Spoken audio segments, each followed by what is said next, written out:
The following is brought to you by David Takuma using AI narration for clarity. So today what we're going to do is we're going to go through a presentation regarding life, I guess. I don't know even how to put it. Okay, so the thing is, okay, let's start, but let's just start. Here's the thing, first thing we're going to talk about is like, so you are human. Okay, and you will go in here against your will basically with nothing but your mind and your senses. And the question is, from that point onwards, you need to figure out what is life and what do you need to do in life. But the question is, what is the best way to do it? Fact that every decision we make before it is derived from logic, it is derived from faith. So here's the thing, there is this concept in probability called prior knowledge. And generally the idea is that any probability you're given, say 30% chance that it will rain tomorrow, for example, it's not guaranteed, but biased probability, meaning that this is the probability, assuming some prior knowledge regarding the event. So if you're a guy that trusts the weather forecast, then you might say, yeah, according to the weather forecast, there is about 30% chance it will rain tomorrow. But you might be someone who doesn't trust those forecasts and believe that, I don't know, that the host is a fraud, and then you wouldn't listen to him. Instead, you just look out the clouds or at how cold it is outside, and that way you'll figure out it's 40% going to rain tomorrow. The thing is, we can't really argue about who's right because it depends on, does our prior knowledge, does our assumptions hold? This is the concept in probability, but I claim it is true for life in general. As a baby is born to this world, every decision he makes on what depends on assuming that she actually truly exists, that he senses doesn't fool him. Maybe he was born into some sort of matrix. Like this movie, The Matrix, maybe nothing is real, maybe it's just an illustration, so only assuming that your senses are real, can you really apply knowledge, can you really apply logic, but it's still always all derived from faith. So here's the thing, there is this phrase, I think therefore I am. What this phrase comes to tell us is that what I said earlier is what I just said, that our senses, I can't really trust them. The only thing we can trust is our mind, the fact that I can think, do I exist? According to some philosophers, that is proof that we do exist. The sheer fact that we can ask this question, okay, so when the child is born, now as I said, even logic is just belief. For example, there's another phrase, and if a wood falls in the forest and no one's there to hear it, will it make a sound? And that also comes from the idea that as much as we believe we know how nature works and how physics work, if no one is there to hear the tree falling, who knows, maybe it doesn't make any sound. Maybe we'll even imagine in some sort of matrix. Yeah, so even our logic is binded to faith, and our choices are also binded to faith. There is this phrase in German, einmal ist kein Mal, whatever happened once might as well have not happened at all. The concept behind this phrase is that whenever you make a decision in life, you can never decide whether it was a good or a bad decision, because in order to calculate that decision, you would have to relive your life and relieve reality and see exactly how things would have played out if you hadn't made that decision. And since we cannot do that, we live in only one world. Then according to this phrase, whatever happened once, it might have will never have happened in the first place, because we can't really tell if it's good or bad. So maybe it's better not to do anything or something. I don't know, so we said that our senses are binding to faith. Our reason is binded to faith, and our path is binded to faith. Okay, I have a point I want to mention is about, okay, so the baby comes to realize that everything he does in life is just binded to faith. But the question is, what should he aim for? What are his goals? So if we trust the Charles Darwin's theory of evolution, according to this theory, living beings are basically some really intricate and complex molecular structure that slowly developed further and further, and every time it made a mistake, then the descendants of that mistake eventually died out. But those who survived are those who made the better and better decisions. And so, for example, there is a virus, and then if I'm immune to that virus, I just happen to be immune, then I'll live on, and my children will live on. But anyone who is not immune to that virus is going to die, and only me and my descendants will survive. So this sort of implies that what decisions should that baby make when he's just born into life? Because if we agree that life is just that ability to make the right decisions and survive, then the goal of this baby when he's just born is, first of all, don't die yourself. Don't do anything stupid that will cause you to die. But long term, you should eventually survive. long enough so that your children will live on and preserve you. That's your goal. Okay, so let's agree that we've discovered that maybe that newborn goal in life, which is just make the right decisions to survive short term. Eventually you will die, but if you live properly and make the right decisions, you get to have babies and life will continue. And now we just crossed upon a really interesting point in life, which is that life is very beautiful and rich, and we don't want to die, obviously, because that baby, as soon as he's born, he already knows that he needs to make the right decisions. He already knows that if something hurts him, he should cry, and that when something is tasty and healthy for him, then he would be happy and cheering. So that baby is already programmed to love life, but there is a caveat because eventually that baby will die as well. The only way for him to live on is through his descendants. That brings us to the point of love.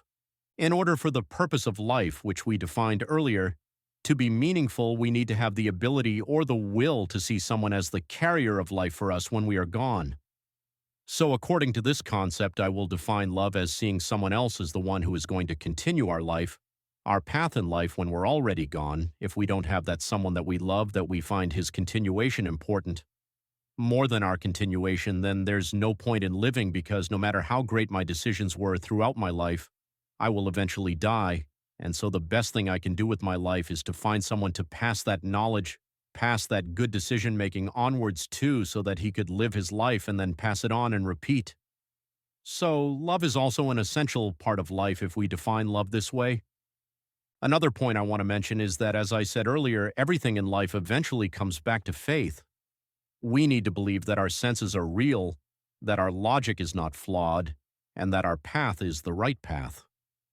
So basically, I'm going to define a term for the most natural and necessary faith of all, the one that pushes us to continue what we're doing, which is to believe that our senses are true, that our logic is not flawed, and that our path is the right path.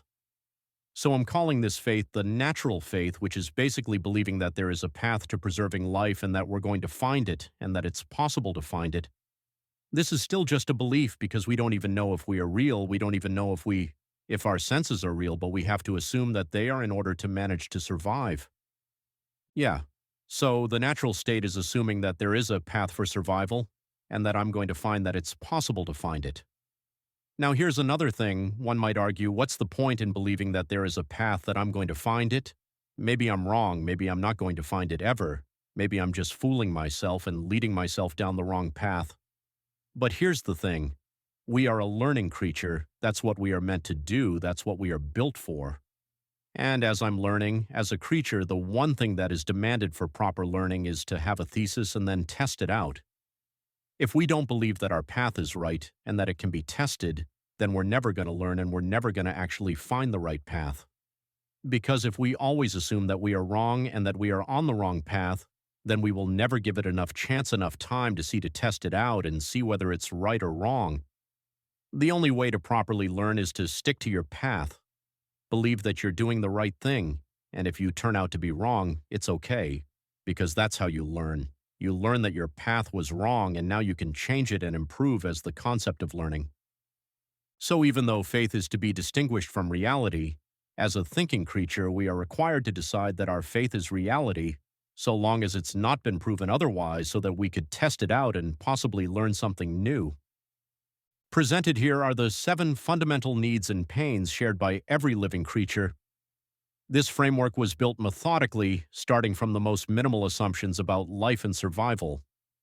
To keep this video focused, we won't go through the full logical derivation here, but you can find the complete step-by-step breakdown in the video linked in the description.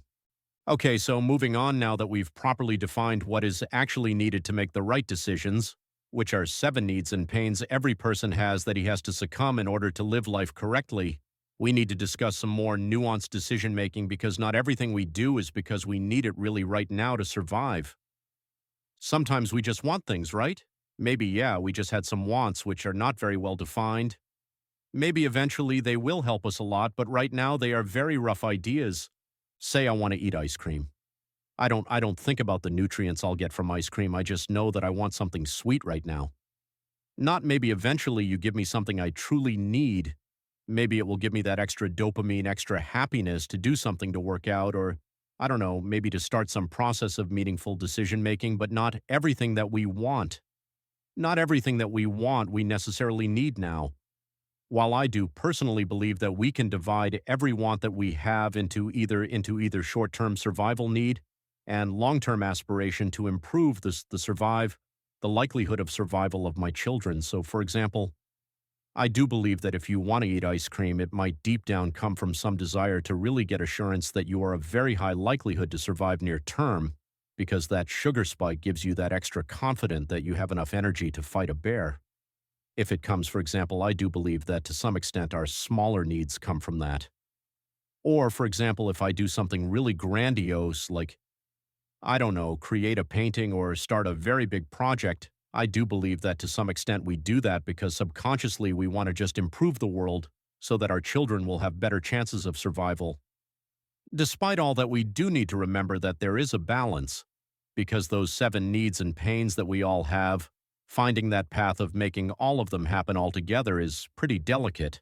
And whenever we have a different want come to place, we need to consider how much effort is it reasonable to put into that need or want, and without hurting our other needs and pains. And so that's why I wanted to find a concept, I'll call it the limit of reasonable effort. And what it means is basically some limit of effort that if you cross that limit, it might cause you damage in the other needs and wants from the list. So basically, whenever we make decisions, we need to make sure that we don't cross that line. Now, here's the thing. Crossing that line of reasonable effort doesn't necessarily mean that we will get hurt, but doing that for a long period of time increases the chances that we will get hurt. For example, if I decide that I have many missions and I can't give myself enough sleeping time, and so I sleep 4 hours every night, and I'm saying, yeah, that's fine, it's because I have to do this and I have to make this now okay, maybe short term if not really important tasks. Maybe it's reasonable to do, but long term, if you're going to do this, you're going to hurt yourself and your body. And so generally, whenever we cross the limit of reasonable effort, we have to set a limit to how long are we going to cross it for. Okay, and now I want to talk about another concept, because we talked about what we might need or want and what sorts of decisions we're going to make, and we assume that everything that we want to get, we will get. But sometimes it's not so. Sometimes we don't need to put that extra effort and cross that limit of reasonable effort just to get something that we really want, and it might cause our other goals to be hurt by this. And so I want to introduce a concept of cooperation. Of course, humans really like to cooperate, and I'm going to name it this specific concept, this specific type of corporation, I'm going to call it proof belief. The concept is whenever there is something that we cannot get on our own, we have to cooperate. And if everyone in the group are going to cross the limit of reasonable effort, if everyone in the group are going to put enough effort for some specified amount of time, then we might get that one thing that we never thought we could alone. And so, for example, there was, for example, COVID. The entire world was basically under siege, and it was like really harsh thing to do for all of us. But we decided to all cooperate in order to get that goal of eradicating the disease. Now, maybe in that specific scenario, siege wasn't the solution, but you can sort of understand how cooperation, even if it means crossing the limit of reasonable effort, might benefit us all. War is another example. We might say, okay, we're going to give some 1 or 2 years for a really huge war, risk our lives, many of us will die, but we're going to do it because we understand it's essential for the survival of the group. So that's another example for a group crossing the limit of reasonable effort in order to get a certain goal. And why do I call it proof belief? And the reason is that when a group cooperates and crosses together the limit of reasonable effort, they're basically trying to prove that something impossible is possible. Now, that's just a name, but the reason I like the name proof belief is because no one guarantees that if we cross that limit of reasonable effort together, we will get that goal. In fact, we might all die if we all cross the limit of reasonable effort. There is a small but possible chance that we all die. If we start a war with our neighbors, for example, there is a possibility that we lose the war and die. But we are still doing it because we choose to believe that we can change the world. So in other words, we are trying to prove to ourselves that we can change the world. Well, that's just the name. But anyways, the question is, and we doing when we're talking about proof beliefs about major corporations like this, we need to ask ourselves, when is it good and when is it bad? Now, I claim that it might be a good thing in 3 main scenarios. One of them is if it doesn't require anyone to cross the limit of reasonable effort. If it's just major cooperation, but it doesn't risk any one of us, then yeah, cooperation is nice, of course. If one of us is in very, very big trouble, then it might be reasonable and legitimate for the entire group to work really hard and risk themselves to save that one dude in particular. And finally, love is another catalyst that justifies proof beliefs, justifies major corporation, because if we truly love someone and we don't mind dying so he could live, it makes a lot of sense for us to risk ourselves so that they could live. When is proof belief a bad thing? So it is a bad thing when the goal does not service the natural belief. It does not improve our chances as a group to survive.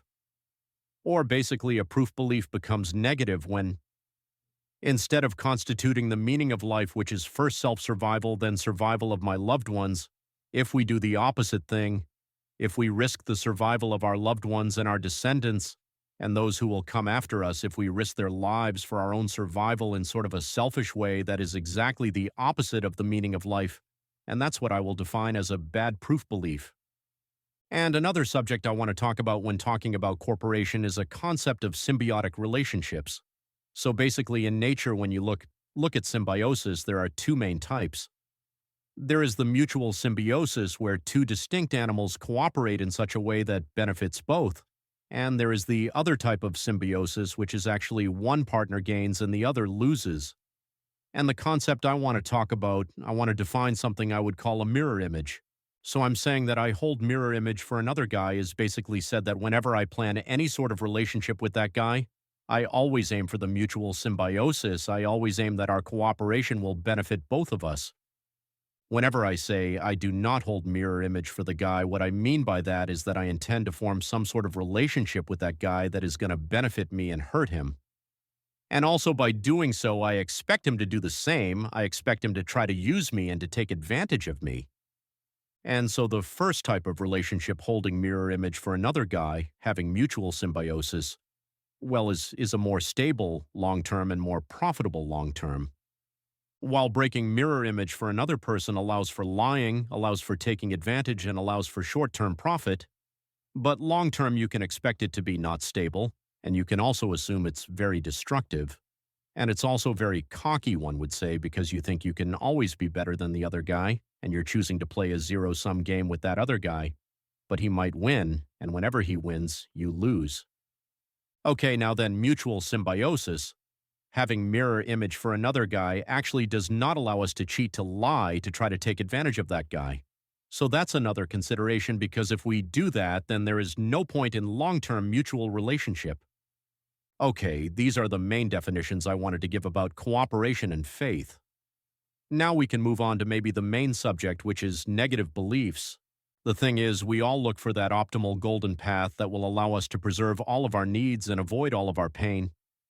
But sometimes our prior assumptions prevent us from doing so because we assume something about life that simply prevents us from reaching one of those 7 pains or 7 needs. So the general structure of such a faith would be as follows.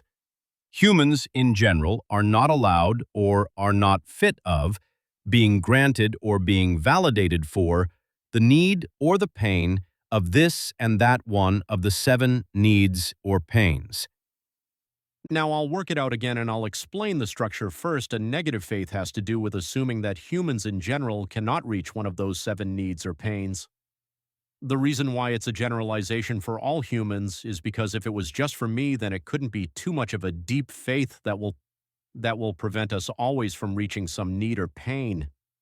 It might be a temporal thing, because if I think that I personally cannot get something, then maybe if I improve and I'd be like my friend or like other people, maybe I could get it. But whenever we assume that all of humanity cannot get one of the need or cannot avoid one of the pains, this is a very big generalization that strictly prevents us from reaching one of the needs or pains, and it could do a lot of damage.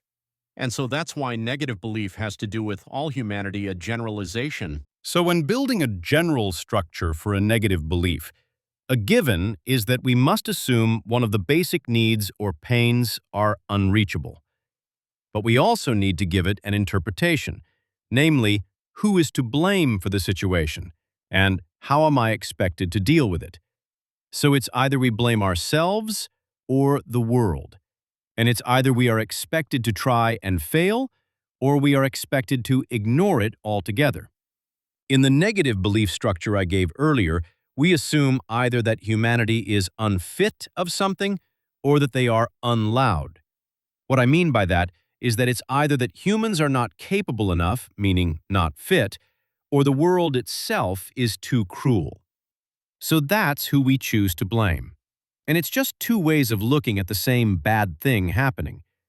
One way is to say, oh, this bad thing is happening because I'm not good enough, and humanity is not strong enough. And the other way to look at it is saying, well, this bad thing is happening because the world is a cruel world. There is nothing we can do about it. The world is too terrible and too disgusting. Now, we also need to state how we are expected to deal with the problem. So, in the general structure of negative beliefs, we separate between having been validated for that need or pain or being granted for that need or pain. What I mean by this distinction is that whenever you don't get certain pain or need, it could be either because you just strictly cannot get it, or it could be because it's not acknowledged as important enough, either because other people don't want to validate your need, they don't think it's important enough to give it enough attention, or because the world itself is just not allowing it. Okay, so basically, it's either that you're not reaching something which corresponds to being granted that thing, or you're not validated, so the world doesn't even validate the fact that you need it. And this corresponds to either being expected to try, but ultimately fail in getting your desired need, or in avoiding your pain, or being expected to ignore that need or pain altogether. And finally, there is a division between whether it's a need or pain, and you also need to specify which of the 7 needs or pains hold for that negative belief, and you need to explain the reasoning. Okay, and you can think of countless of negative beliefs just by this structure. For example, I can say humanity in general are unallowed to be validated for the need of certainty. Okay, so humanity in general are unallowed to be validated for the need of certainty. And now, I need to find an explanation for why might someone actually believe it to be true. For example, one might say that humanity in general are not allowed to be validated for the need of certainty because the world is so complex and things happen so randomly and out of our control that we are not allowed to even think that we might ever get certainty. And people around us, not even the world itself, but people around us, don't even validate our need for certainty. And whenever we ask for certainty, they just say, shut up and continue what you're doing. Because they're like, yeah, there is no such thing as certainty, and even asking for certainty is rude, because this world is completely unpredictable. And that could be an example of poor negative faith. Now we want to concentrate about how to recognize negative beliefs, negative faiths in ourselves, and what I suggest is that what one could do is, okay, usually when we make bad decisions and we feel bad about ourselves, we know that. We know that we did something bad, we know that we made a mistake, and we feel really bad, and we need to be able to distinguish whether that bad feeling about ourselves is specific to the situation, or is it just a general feeling that I feel about myself all the time, and just now I was reminded of it because of that recent failure. If it's something general that I feel about myself, it's probably a negative faith. And the way to isolate which negative faith it is by building it through the structure I gave earlier. So what do I believe? Do I believe that humans are unallowed or not fit for a certain something? Do I believe that you won't be granted so that you just wouldn't get it? That certain something? Or do I believe that you wouldn't even validated for getting that certain something, for needing that certain something? And finally, what is it which need or which pain is it? And after you recognize that negative belief, one thing you can do is actually go through your past and recognize moments in the past when it was really meaningful. You can even go as far as looking at your childhood and remember how your parents treated you that caused you to feel a certain way. But eventually, the way to get rid or to remove such a faith is by, after you understand that negative belief, you need to try and think, how come other people don't think that way? because you will meet people that don't have that same negative belief, and you need to ask yourself, how could that be?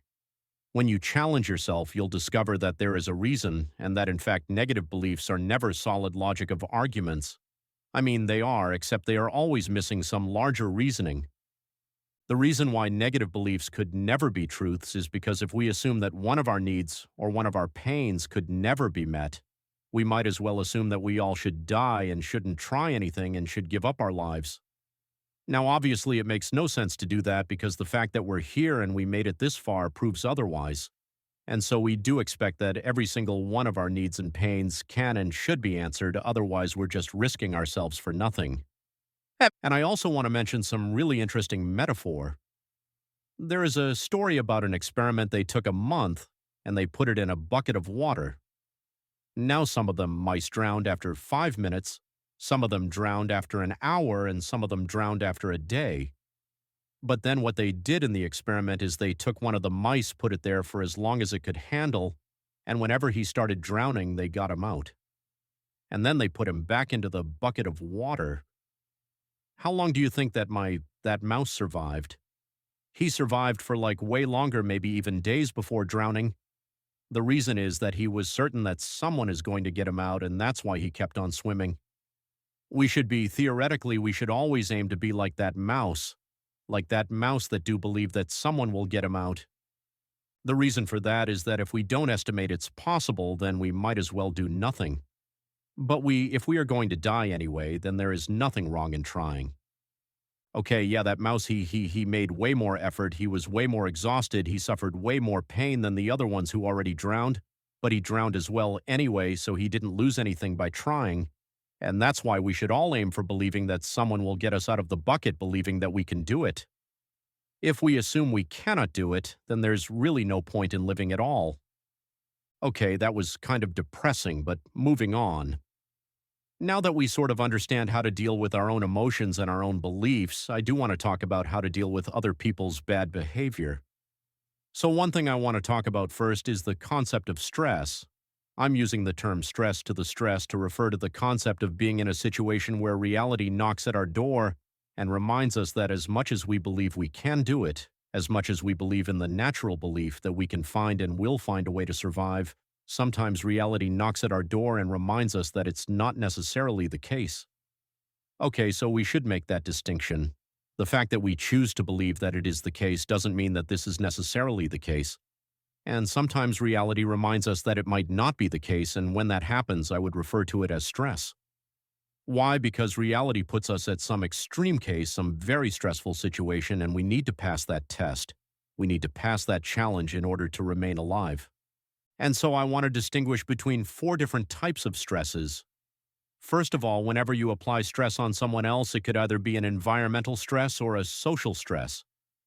An environmental stress will be more about the environment showing us that maybe we cannot make it. Maybe we cannot make it. For example, it could be that there is a terrible storm outside and I have to get out, I don't know, to get grocery. And it's so cold that I'm not sure I'm going to make it. A social stress is where we are reminded that society might not allow us to survive. So basically, social stress is being exposed to the possibility that society is going to dictate some sort of reality that will be too harsh for us to survive. Now, the reason I make that distinction between environmental and social stress is because those are the main catalysts for change in our world. What causes things to happen and to endanger us are mainly the environment and the actions of other people around. Well, that's all of it. I mean, yeah, there are other animals, but we could refer to other animals as part of the environment. And the reason why I'm making a distinction between stress that comes from other humans and stress that comes from the general environment is because we are very social people, and we are naturally very prone to damage from our own society. And so social stress might come in the form of, you have to listen to our laws, otherwise you will go to jail. And environmental stresses, like I mentioned before, like bad weather, for example. Anyways, there are other 2 subcategorizations that I want to make between high stress and deep stress. What do I mean by that is that high stress refers to situations where we need to cross a certain boundary in order to make it. For example, you need to climb that mountain, and if you don't manage to climb that, you're going to die. And the other type is deep stress, is whenever there is prolonged extensive challenge that we need to face and make it through so that we could survive. It could be something like dealing with mosquitoes every night, which every night they bite you and one day they might bring you a disease that you wouldn't be able to survive. And so basically, I want to make that distinction between deep stress, which is for long stress over time, and high stress, which is one moment, very, very intense stress. And I want to make it that distinction because if we remember and go back to the natural faith, in the natural faith, we actually assume that we not only can survive, but we can do it without crossing the limit of reasonable effort. And so assuming that we can survive is being challenged by high stress. For example, if there is a very high cliff, I'm not sure I can do it, even though according to the natural belief I need to believe that I can. But deep stress refers to actually those times where I do believe that I can do it, but it requires me to cross the limit of reasonable effort extensively. And whenever, if you remember whenever I cross the limit of reasonable effort extensively, I'm putting myself in some sort of danger, because you're crossing that limit basically means that you are risking failing the other needs and pains that you have. And if you risk it for long enough, you might break something and die. And so those two distinctions make four total types of stress: deep social stress, deep environmental stress, high social stress, and high environmental stress. These are the four types. Okay, now that we understand that, I want to go to the topic about this chapter, which is trying to understand how to deal with other people.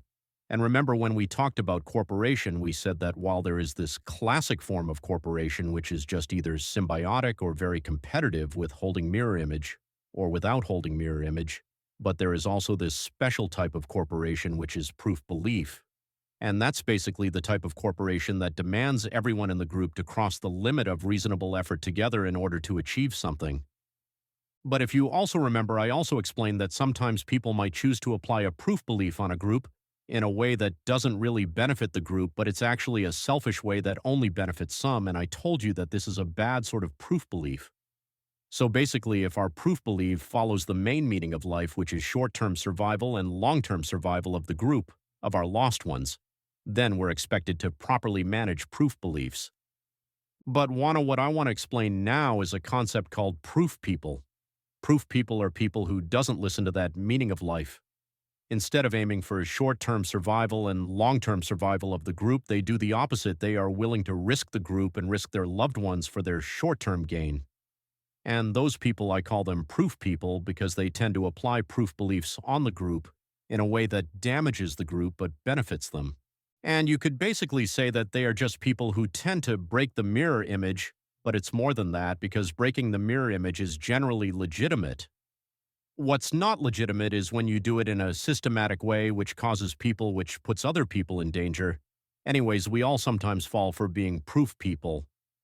But a person who is a proof person is a person that doesn't know another way and will do anything to preserve the concept of short-term self-preservation, or what I like to call the main fallacy. The main fallacy is exactly the opposite of the natural belief. It's assuming that the best thing you can do is short-term survival, even on the behalf of long-term survival of the group, of your loved ones. So anyone who is willing to put his short-term survival in front of the group, and in other words, is not willing and will do anything to preserve the main flaw, the main fallacy, I will consider as a proof person. And while we all sometimes do proof things that are actually bad for the group and only good for us, so long as we still tend to put the benefit of our group ahead, of our loved ones especially, we are fine. So how does a proof person behave? Basically, two things. First, he applies the four types of pressure: low and high environmental and social pressures, and he does that in order to push the group into some proof belief that doesn't really serve them. And I'll give the detail of that. So if she applies high environmental pressure, then you might be too devoted to some proof belief in a way that only helps him. And in a way that, just to push that proof belief, to turn it into a new reality in a way that doesn't benefit the group. So if he applies low environmental pressure, it will follow a consistent refusal to oblige into the common proof belief because it doesn't serve him. For example, like breaking the law constantly. Applying high social pressure will mean applying force so that others will devote to our proof belief only because it benefits us. And low social pressure will mean slowly pushing our agenda, our proof belief, and using words and suggestions, and slow pressure in order to slowly push our proof belief and make it into the common proof belief only for our benefit. Now, as a list, you can name them. Okay, the first one is like being an introsant if you're doing it for yourself, or being dragged if you actually apply high environmental pressure for the benefits of a specific loved ones in a way that hurts his other loved ones, the entire group. There is, for the second type of pressure, low environmental pressure, you have the rebel/criminal. Okay, the rebel insists on not following the common proof belief even if it hurts him, and the criminal is willing to do that even if it hurts his loved ones. An authoritative proof person would be one who applies high social pressure and applies complicated manipulations in order to push forward his own proof belief in a way that damages his other loved ones to gain personal gain. And an obedient proof person is someone who is willing to apply those manipulations to push forward a proof belief in a way that damages other loved ones for the sake of the benefit of one loved one. And a hypocritic proof person is someone who is willing to lecture others and slowly push them to devote to a specific proof belief, even if, or to someone else's proof belief, even if it causes damage to himself. And a gossiper is someone who is willing to lecture others to follow some specific proof belief, even if it causes damage to one of his loved ones. Now, it's important to know the fact that I'm not willing to cooperate with a general proof belief of society doesn't make me a proof person.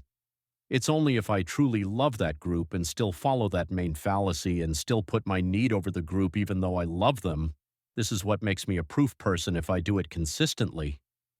Now it's important to distinguish how can we distinguish between someone who pushes forward legitimate proof belief and someone who pushes forward bad proof belief.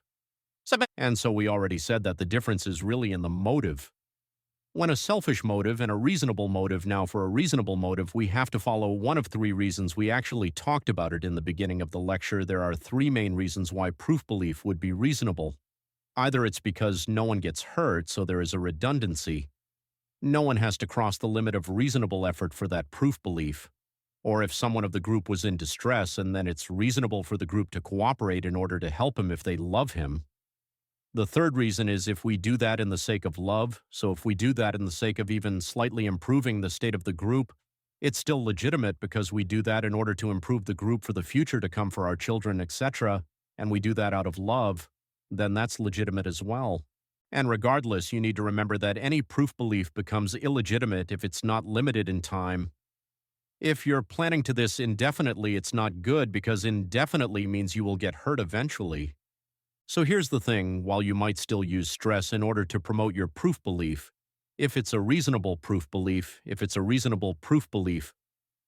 way better to push that proof belief onwards using debate and wide acceptance so that the entire group accepts that proof belief. So proper proof beliefs allow for conversation. Bad proof beliefs don't allow for conversation. Okay, now another point is how can we distinguish between someone who is acting out of bad proof and someone who is just devoted to his negative belief? Because when someone is devoted to his negative belief, he might damage the group without realizing it, because he believes something about what the group can and cannot do that eventually hurts it. So the main difference is that someone who is proof person will try to push forwards a proof belief using stresses, and you'll do that constantly at any given opportunity. Someone who acts upon a negative belief will do that only in distress and only in the particular scenario when it's relevant for his own negative belief. Generally speaking, someone acting from a negative belief will do that in the name of true pure logic. Even though it's false logic, it's still out of pure logic, whereas a proof person act out the opposite of logic. He refuses to listen to logic and ignore his true belief. Now, as mentioned before, some people might break mirror image and still not be poofy, still not being proof persons. The thing is, it is legitimate to not hold mirror image for other people if you don't trust them. Enough, that's a healthy safeguard. But we can expect that people who are not proof people and that are willing to break mirror image will only do that under distress and when they feel threatened. Proof people would do that all the time, will break mirror image all the time. So how do you deal with proof people? You basically just break mirror image towards them. You need to do it very bluntly so there wouldn't be any way to confuse. Now, I want to distinguish between some extreme types of proof people. One of them is violent people. Violent people. Okay, violence in general I will define as the willingness to apply pressure to apply stress in order to get something by all means necessary. So basically, if a proof belief states that you should cross the limit of reasonable effort to get something, then violence means pushing as hard as you can, not only crossing the limit of reasonable effort, but pushing as far and as strong as humanly possible. And while violence is sometimes essential, violent people are basically proof people who apply violence. How do we deal with them? Best way to just let them tire themselves. So don't bother being violent back because that would just cause more trouble.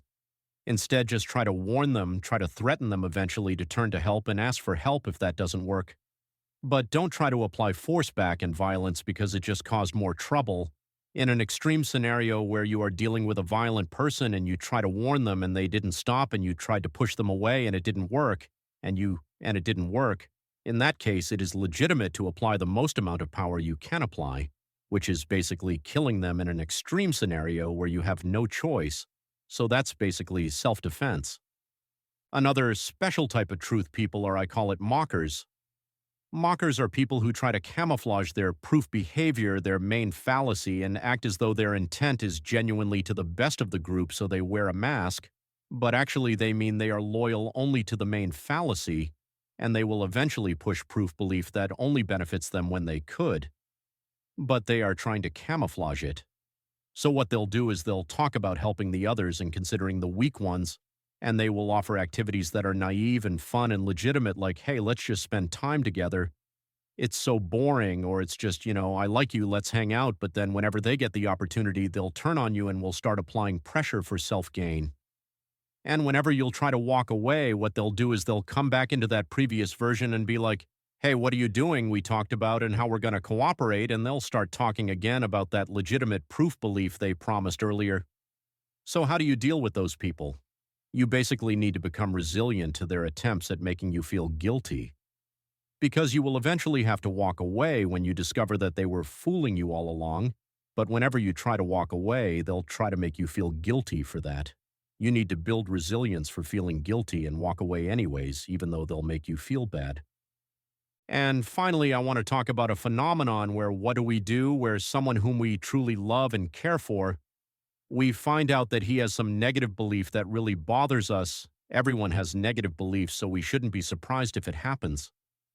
So generally, when we have to deal with someone else's negative beliefs, we need to understand that they wouldn't just easily accept being wrong because that negative belief was with them their entire life, and you probably are not going to manage to convince them otherwise.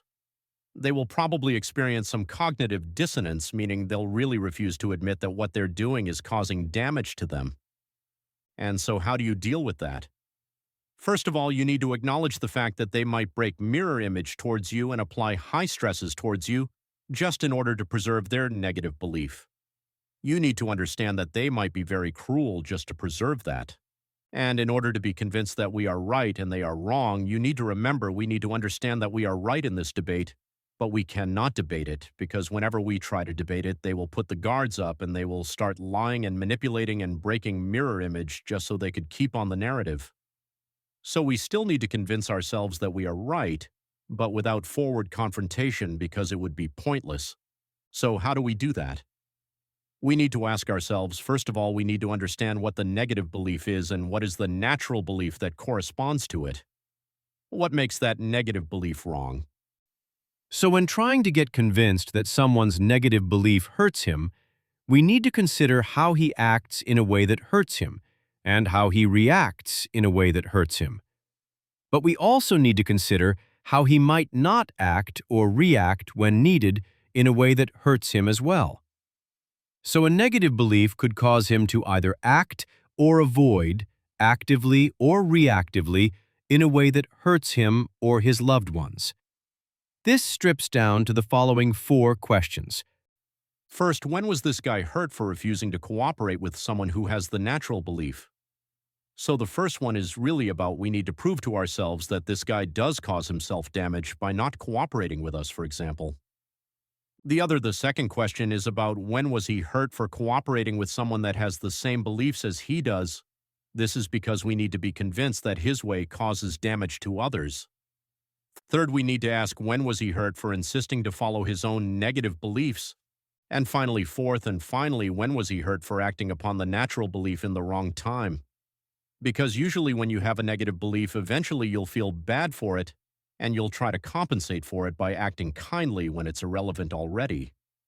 And so we want to find those scenarios where this guy actually feels bad for what he's doing and tries to compensate for it in a way that actually only inflicts more damage on him. And eventually, after we did all that, now we just need to understand how to move forward and build relationship with that person. And so if it doesn't require us to cross the limit of reasonable effort, I'd suggest we suggest keep on empathy with them, maintaining mirror image towards them and feeling empathy for their pain. But whenever it's too hard for us to handle and it requires crossing the limit of reasonable effort, we'll have to break mirror image, and that's it.